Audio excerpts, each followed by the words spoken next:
بسم اللہ الرحمن الرحیم۔ السلام علیکم۔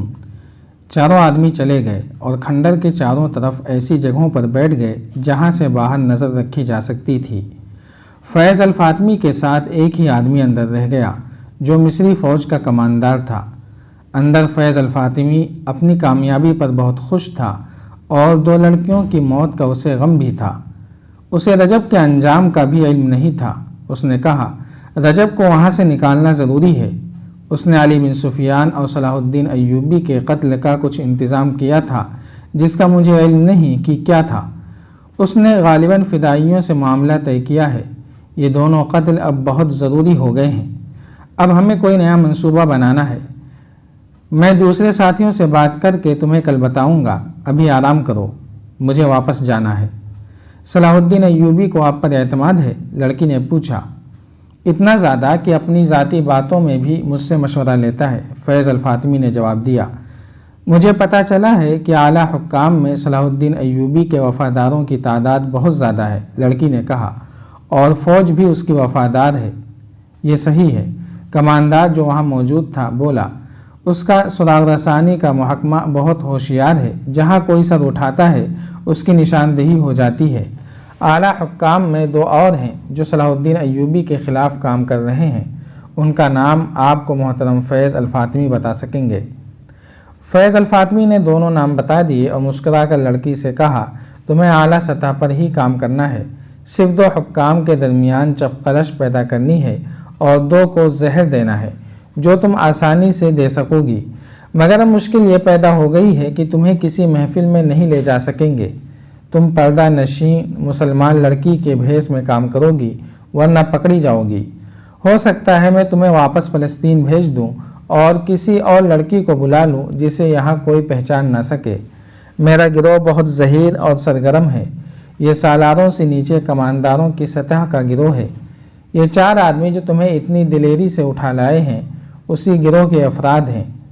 ہم نے ایوبی کی فوج میں بے اطمینانی پھیلانی شروع کر دی ہے۔ قوم اور فوج کو ایک دوسرے سے متنفر کرنا ضروری ہے۔ اس وقت صورتحال یہ ہے کہ شامی اور ترک فوجی مصری عوام میں اپنے اچھے سلوک، کردار اور لڑنے کے جذبے کی بدولت بہت مقبول ہیں اور عزت کی نگاہ سے دیکھے جاتے ہیں۔ سوڈانیوں کو شکست دے کر انہوں نے شہریوں کے دلوں میں عزت کا اضافہ کر لیا ہے۔ ہمیں فوج کی اس عزت کو مجروح کرنا ہے، سالاروں اور دیگر فوجی حکام کو رسوا کرنا ہے۔ اس کے بغیر ہم صلیبیوں اور سوڈانیوں کی کوئی مدد نہیں کر سکتے۔ باہر کا حملہ ناکام رہے گا، فوج اسے کامیاب نہیں ہونے دے گی، قوم فوج کا ساتھ دے گی۔ اگر اس وقت ایک طرف سے صلیبی اور دوسری طرف سے سوڈانی حملہ کر دیں تو قوم اور فوج مل کر قاہرہ کو ایسا قلعہ بنا دے گی جسے فتح کرنا ناممکن ہوگا۔ قاہرہ کو فتح کرنے کے لیے ہمیں زمین ہموار کرنی ہوگی، لوگوں کے ذہنوں میں وہم اور وسوسے، نوجوانوں کے کردار میں جنس پرستی اور آوارگی پیدا کرنی ہوگی۔ مجھے بتایا گیا تھا کہ یہ کام 2 سال سے ہو رہا ہے، لڑکی نے کہا۔ خاصی کامیابی بھی ہوئی ہے، فیض الفاطمی نے کہا۔ بدکاری میں اضافہ ہو گیا ہے، مگر صلاح الدین ایوبی نے ایک تو نئے مدرسے کھول دیے ہیں، دوسرے مسجدوں میں خطبے سے خلیفہ کا نام نکال کر کوئی اور ہی رنگ پیدا کر دیا ہے اور لڑکوں کو عسکری تعلیم دینی شروع کر دی ہے۔ بات یہیں تک پہنچی تھی کہ ان 4 آدمیوں میں سے ایک آیا اور فیض الفاطمی سے کہا، ابھی باہر نہ جانا، کچھ گڑبڑ ہے۔ فیض الفاطمی گھبرایا، اس آدمی کے ساتھ باہر چلا گیا۔ ایک اونچی جگہ چھپ کر دیکھا، آدھی رات کے پورے چاند نے باہر کے ماحول کو روشن کر رکھا تھا۔ اس نے کہا، تم لوگوں نے بے احتیاطی کی ہے، یہ تو فوجی معلوم ہوتے ہیں۔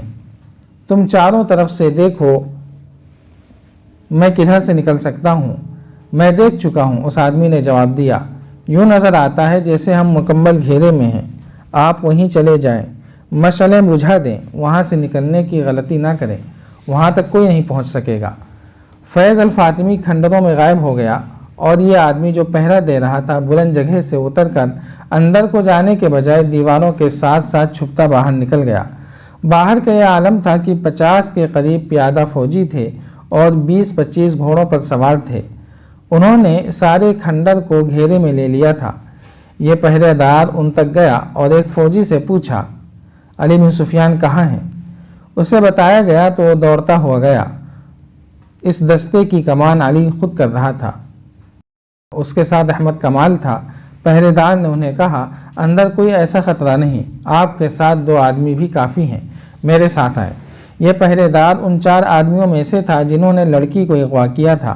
علی بن سفیان نے 2 مشعلیں روشن کرائیں، احمد کمال اور 4 عسکریوں کو ساتھ لیا، 2 کے ہاتھوں میں مشعلیں دیں، سب نے تلواریں نکال لیں اور اس آدمی کے ساتھ کھنڈر میں داخل ہو گئے۔ انہوں نے دیکھا کہ کوئی آدمی کسی طرف سے آیا اور دوڑتا ہوا اندر کی طرف چلا گیا ہے۔ علی بن سفیان کے رہنما نے کہا، یہ ان کا آدمی ہے، وہ اندر والوں کو خبردار کرنے چلا گیا ہے، آپ تیز چلیں۔ وہ سب دوڑ پڑے۔ اگر یہ لوگ رہنما کے بغیر ہوتے تو ان بھول بھلیوں میں بھٹک جاتے یا ڈر کر وہاں سے بھاگ آتے۔ رہنما کے ساتھ وہ بڑی اچھی رفتار سے جا رہے تھے۔ کسی طرف سے ایک اور آدمی دوڑتا آیا، اس کی انہیں یہ آواز سنائی دی، میں ادھر جا رہا ہوں، تیز چلو۔ یہ رہنما کا ساتھی تھا۔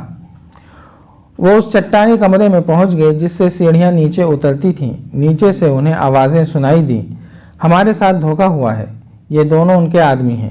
پھر تلواریں ٹکرانے کی آوازیں سنائی دیں اور یہ بھی آواز آئی، اسے بھی ختم کر دو، یہ گواہی نہ دے سکے۔ علی بن سفیان اور احمد کمال مشعل برداروں کے پیچھے دوڑتے پھلانگتے نیچے اترے۔ اس کمرے میں پہنچے تو وہاں خون بہہ رہا تھا۔ لڑکی پیٹ پر دونوں ہاتھ رکھے ہوئے بیٹھی ہوئی تھی۔ فیض الفاطمی کے ساتھ جو کماندار تھا وہ اور ایک اور آدمی فیض الفاطمی اور ایک پہرہ دار سے لڑ رہے تھے۔ علی بن سفیان نے فیض الفاطمی کو للکارا۔ فیض الفاطمی نے جب اپنے خلاف بہت سی تلواریں دیکھیں تو اس نے تلوار پھینک دی۔ احمد کمال نے دوڑ کر لڑکی کو سنبھالا، اس کا پیٹ چاک ہو چکا تھا۔ احمد کمال نے فرش پر بچھے ہوئے بستر سے چادر اٹھا کر لڑکی کے پیٹ پر کس کر باندھ دی اور علی بن سفیان سے کہا، مجھے اجازت ہو تو اسے باہر لے جاؤں۔ علی بن سفیان نے اسے اجازت دے دی۔ احمد کمال نے لڑکی کو بازوؤں پر اٹھا لیا، وہ سخت تکلیف میں تھی، پھر بھی اس نے مسکرا کر احمد کمال سے کہا، میں نے فرض پورا کر دیا ہے، تمہارے مجرم پکڑوا دیے ہیں۔ فیض الفاطمی اور لڑکی کو اغوا کرنے والے 4 میں سے 2 آدمیوں کو گرفتار کر لیا گیا۔ باقی 2 آدمی اور ایک کماندار جو فیض الفاطمی کے ساتھ تھے علی بن سفیان کے آدمی تھے۔ یہ ایک ڈرامہ تھا جو فیض الفاطمی کو موقع پر گرفتار کرنے کے لیے کھیلا گیا تھا۔ لڑکی نے پورا تعاون کیا لیکن زخمی ہو گئی۔ یہ ڈرامہ اس طرح تیار کیا گیا تھا کہ لڑکی سے وہ خفیہ الفاظ معلوم کیے گئے جو اس کے گروہ کو ایک دوسرے کو پہچاننے کے لیے استعمال کرنے تھے۔ لڑکی نے یہ بھی بتا دیا کہ اسے فیض الفاطمی کے پاس جانا تھا۔ علی بن سفیان نے اپنے 3 ذہین جاسوس استعمال کیے جن میں ایک کماندار کے عہدے کا تھا۔ انہیں خفیہ الفاظ بتائے اور کہا کہ وہ فیض الفاطمی تک رسائی حاصل کریں اور اسے بتائیں کہ 3 میں سے ایک لڑکی یہاں آ گئی ہے، لیکن وہ فلاں مکان میں قید ہے جہاں سے اسے نکالا جا سکتا ہے۔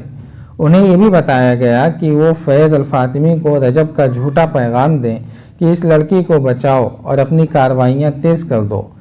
ان جاسوسوں نے 3 دنوں کے اندر فیض الفاطمی تک رسائی حاصل کر لی اور اس پر ثابت کر دیا کہ وہ اس کے زمیندوز گروہ کے افراد ہیں۔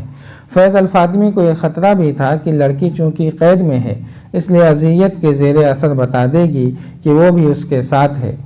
فیض الفاطمی کے لیے اپنا تحفظ ضروری تھا، لہٰذا اس نے لڑکی کے اغوا کا منصوبہ بنایا۔